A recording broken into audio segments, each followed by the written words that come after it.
Ассалому алейкум дӯстон, хуш омадем ба шабакаи мо. Инак дӯстон, чанд дақиқа пеш маросими вазнкашӣ ва муҳорибаи рӯбарӯи иштирокчиёни турнири UFC 284 баргузор гардид, ки дар он Ислам Махаҷев ва Александр Волконовский охирон суханҳои худро пеш аз муҳориба гуфтанд ва мо ин суханҳои онҳоро барои шумо тарҷума кардем. Биёед тамошо мекунем. салому алейкум бародарои азиз, ҳамо аксияе ки шумо бисёр ждат доштед, ин ҳамо аксияро барои шумо эълон мекунем. Дар ин аксия 5 чиз дохил меша, плюс як подарка то ахира тамошо кунед. Массажкунак рушной ҳастак, 4 та насадка дора, 6 моҳ гарантӣ дора, зарядаш долго мебара. Ҳамчунин дар ин аксия мо бародарои азиз тасбеҳ бо тасбеҳиш падаркаш, тасбеҳ бигем донагӣ ҳаста ва ҳамчунин электрони. Бо дар ин аксия бародарои азиз духи дирҳам дохил меша, ки духи аз қади Дубай омадаги то 3 рӯза буш дар либос гарантиш қатӣ мемона ва ҳамчунин наушникҳои сенсор бародарои азиз ки як ҳафта зарядш мебара, плюс телефонтуна дар ягон ситуатсияи заряд телефон тамошидагӣ бо метавонед заряд дед. Ҳамчунин бародарои азиз, чӣ хеле ки мебинен дар аксияи мо боз як поставкаи телефонай хоби удобния барои дӯст любой ҷо қатид гардондаш метавонӣ. Ҳамин аксия гуфтаги моро бо нархи 3700 рубл харидорӣ карда метавонӣ бародарои азиз. Доставкаш бепулай, фаромӯш накунед. Плюс барои шахсое ки аз ширкати Шифофармо ҳамин аксияро харидорӣ мекунанд,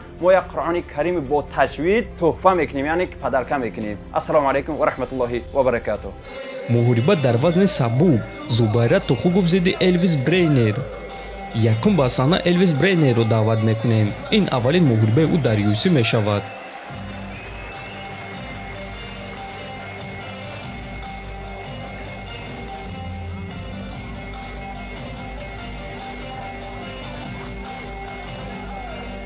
ҳафтод килограмму 530 грамм вазни расмии Элвис Брейнер. ва рақиби ӯ пешвоз мегирем Зубайра Тухугов.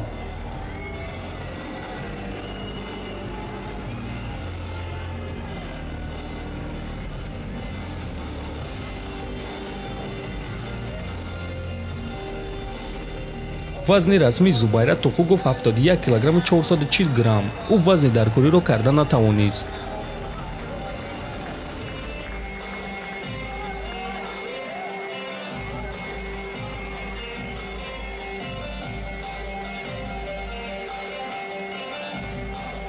муҳорибаи унвонӣ дар вазни ним сабук барои камарбанди муваққатӣ ба саҳна даъват мекунем Ҷош Эмметро.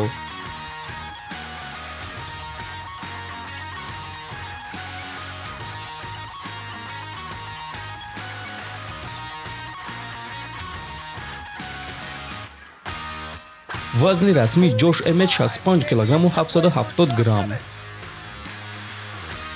ва рақиби ӯ ҷангуари дурахшон аз Мексика Яир Родригес.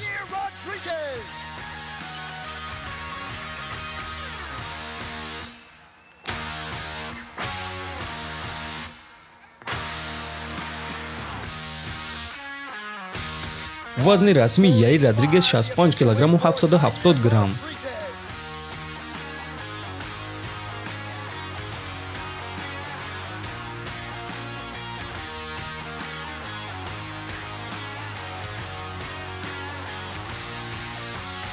биёед суҳбат мекунем бо Ҷош Эммет. Табрик мекунам. Ин аввалин муҳорибаи унвонии туст. Ин барои ту имконияти беҳтарин аст. Мо медонем ки ту зарбаи вазнин дорӣ. паго ин мухлисон аз ту чӣ интизор шаванд?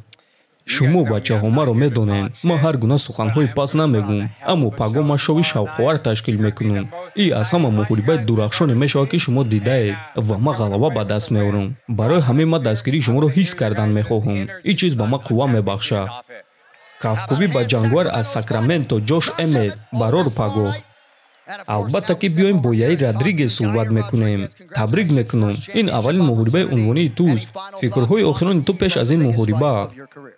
ягон гуна фикр, ман аз процесс кайфият бурда истодам. бубин чӣ гуна тамошобинони беҳтарин. Перте шаҳри зебо, одамони зебо аст. дар ин ҷо якду дӯсти ман аст ки мо дер боз вохӯрдагӣ набудем. ана Кайл дӯсти наздики ман. барои ҳамин ман хушбахтам. бо ман оилаи ман, дастаи ман аст ва ин лаҳзаи беҳтарин барои ман аст. баромади туро интизорем барор. кафкубӣ дӯстон, Яир Родригес. муҳориба барои камарбанди вазни сабук. якум ҷангуарро даъват мекунем. чемпиони UFC дар вазни ним сабук Александр Зегрет Волконовский.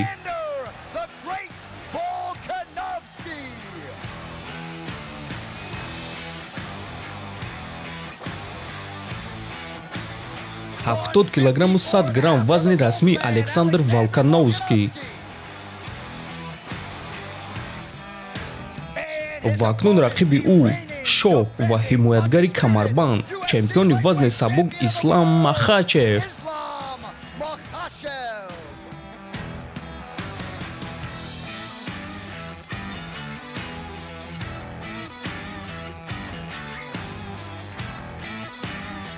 ҳафтод килограмму 300 грамм вазни чемпион Ислам Махачев.